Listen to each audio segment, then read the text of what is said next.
¿qué incluía este tratado de paz? ¿Qué tenía que entregar el Estado colombiano a esta guerrilla? Además de, bueno, Bueno, me mira, mencionaste unas tierras. sí, mira, hay varias cosas, pero digamos que los puntos que yo creo que fueron los que más causaron descontento y los que son los causantes de que mucha gente haya votado por el no, tiene que ver, un punto fundamental es la participación política. Se consideraba darles de entrada 10 curules a las FARC, 5 en Cámara y 5 en Senado, Ya, eh, perfecto. sin votación, o sea, curules directas. Curules en las que iban a poder poner, por ejemplo, a Timochenko, pues Ya. un tipo, imagínate, o sea, no un guerrillero raso o sea, uno es Era uno de los diferente que, líderes, si no me equivoco, ¿no? Era uno de los líderes de las FARC, ¿o no? claro, Timochenko es el máximo líder de las FARC. Perfecto. Entonces, entonces imagínate, Timochenko hubiera podido estar de senador sin necesidad de votación. Se consideran también otras excentricidades, como por ejemplo darles 31 emisoras que iban a ser costeadas y pagadas por el Estado, un canal de televisión. Eh, Se 30 hablaba de emisoras de radio. 30 emisoras de radio costeadas por el Estado, por los contribuyentes.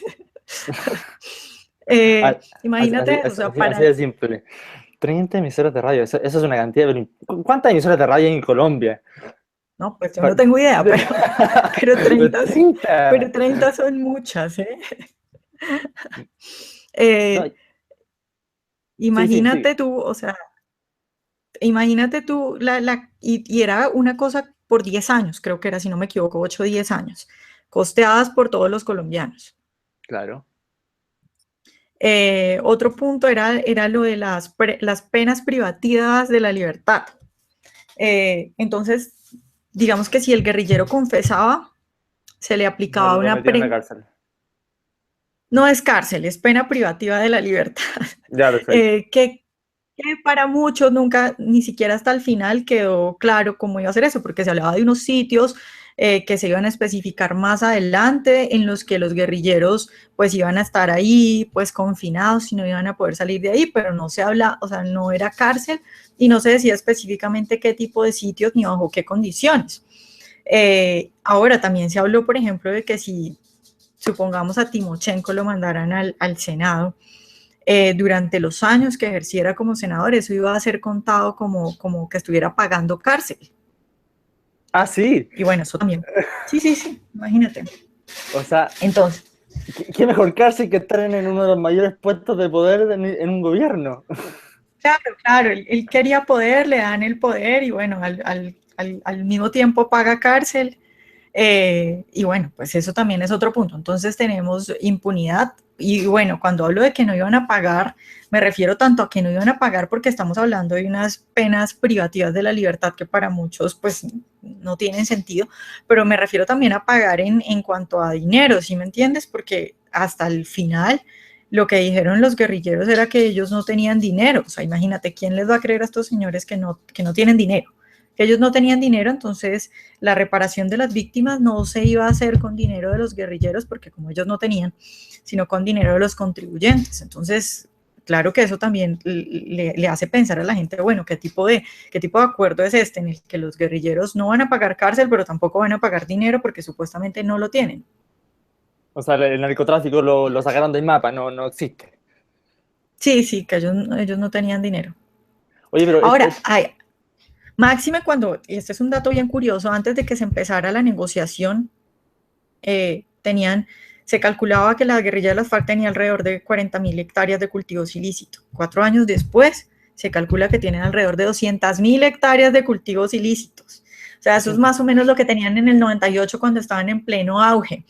Y bueno, estos señores dicen que no tienen dinero y Santos sale a decir bueno, que él no puede hacer nada porque él no sabe dónde lo tienen y pues no los puede obligar a que lo saquen. Y bueno, en medio de esas cosas, de esas excentricidades y eso que pues impacta a cualquiera, pues fue que se hizo la votación del 2 de octubre. Esa supuesta como cárcel o privación de libertad me recuerda como la cárcel que se hizo Pablo Escobar para entregarse. Más que cárcel era una mansión enorme llena mesas de pool, mesas de póker y mujeres desnudas. De acuerdo, de acuerdo. Esa era su cárcel. De acuerdo, y Pablo Escobar es, o sea, aquí podemos hablar de que a Colombia esta idea de la paz no es nueva, la idea de la paz se la ha vendido hace mucho tiempo, es decir, antes se hablaba de que cuando se cogiera Pablo Escobar iba a llegar la paz a Colombia y por eso se le dieron todas esas concesiones de las que tú estás hablando, por eso se le permitió a él mismo construir su propia cárcel y pues que era un sitio en el que él mandaba y desde donde realizaba todos los negocios que siguió manejando. Y bueno, murió Pablo Escobar y bueno, lo que antes era violencia del cartel de Medellín, luego pasó a ser la violencia del cartel de Cali, del cartel del norte del Valle, de los paramilitares, luego llegaron las FARC a coger las rutas y el negocio de la droga y bueno, una vez más se comprueba que esa idea de la paz que nos han vendido pues no es así. ¿Cuál crees tú que es la razón de que aparecen tantas guerrillas en Colombia, pero no ocurre lo mismo en otros países? O sea, hay guerrillas en otros países, pero la intensidad y la cantidad que aparece en Colombia es sorprendente. O sea, rebasa radicalmente a otros países en América Latina. ¿Cuál crees tú que es la razón? Bueno, hay que tener en cuenta varias cosas, es decir, cuando la gente me habla de, mira, cuando pasó esto de la votación, que venía lo del plebiscito, todo el mundo, si tú decías que ibas a votar por el no, se hacía un escándalo, entonces te decían como, pero, ¿y tú cómo vas a dejar que tus hijos sigan esta guerra? No sé qué, o sea, la gente suele creer que no, que estamos en guerra, que llevamos 50 años de guerra, que nos andan matando por las calles, que la guerrilla hace cosas, pues, impresionantes. Por ejemplo, esto es algo que yo le pregunto mucho a la gente. ¿Tú cuántos crees que, es decir, del total de asesinatos, del 100% de asesinatos, de homicidios que hay en Colombia, ¿tú qué porcentaje le atribuirías a la guerrilla? Tira una cifra, pues, que tú creas. ¿A mí me preguntas? Sí, sí. No sé, Si yo te preguntara, ¿tú cuántos de los del 100% de asesinatos que hay en Colombia, cuántos le atribuirías a la guerrilla? con mi desconocimiento de Colombia, bueno, voy a tirar un número al azar, 60%. Ya, bueno, más o menos, mira, tú caíste en el rango de lo que normalmente me dice la gente. Más o Ya, menos me perfecto. dicen eso. O sea, hay algunos que bajan, el que más bajito me dijo 20%.